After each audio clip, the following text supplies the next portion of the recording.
Okay, this is the Professor, CBMD PhD, and today's Tuesday, September 5th, 1923. It is 1:32 and 59 seconds, a.m. Eastern Standard Time, and today's research, antioxidants.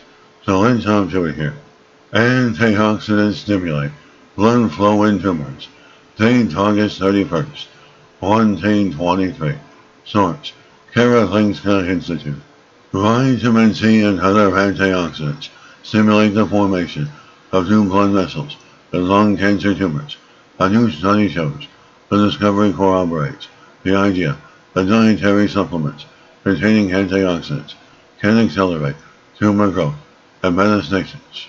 Antioxidants neutralize free oxygen radicals, which can damage the body and are therefore commonly found in dietary supplements with overly high doses can be harmful. There is no need to fear antioxidants in normal food, but most people don't need additional amounts of them. In fact, it can be harmful for cancer patients and people with an elevated cancer risk. The research group has previously shown that antioxidants, like vitamin C, can accelerate the growth and spread of lung cancer by stabilizing a protein called BACH1. BACH1 is activated when the level of free oxygen radicals drops, which happens, for example, when extra antioxidants are introduced via the diet or when spontaneous mutations in the tumor cells activate endogenous antioxidants. The scientific investigators and microbiologists have been able to show that the activation of BAC1 induces the formation of new blood vessels, angiogenesis.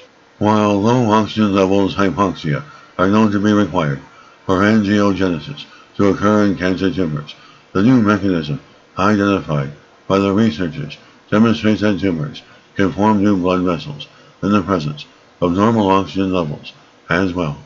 The study also shows that BACH1 is regulated in a similar way as the HIF-1-alpha protein, a mechanism that was awarded the 2019 Nobel Prize in Physiology or Medicine, and that allows cells to adapt to changes in oxygen levels.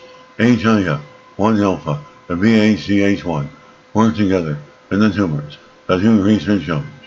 The scientific investigators and microbiologists say many clinical trials have evaluated the efficacy of angiogenesis inhibitors, but the results have not been as successful as anticipated.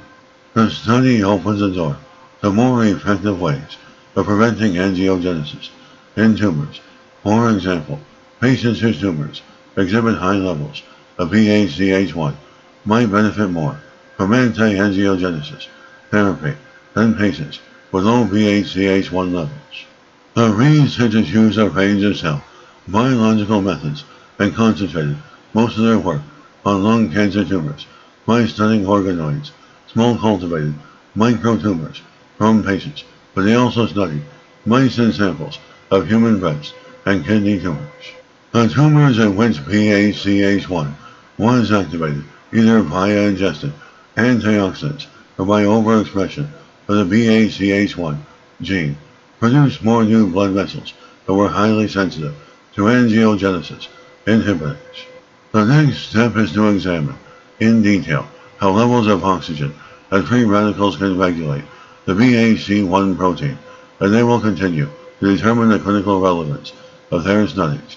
They'll also be doing similar studies in other cancer forms, such as breast, kidney, and skin cancer.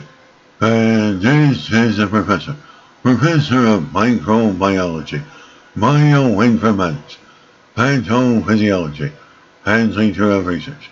This video was created for educational purposes only.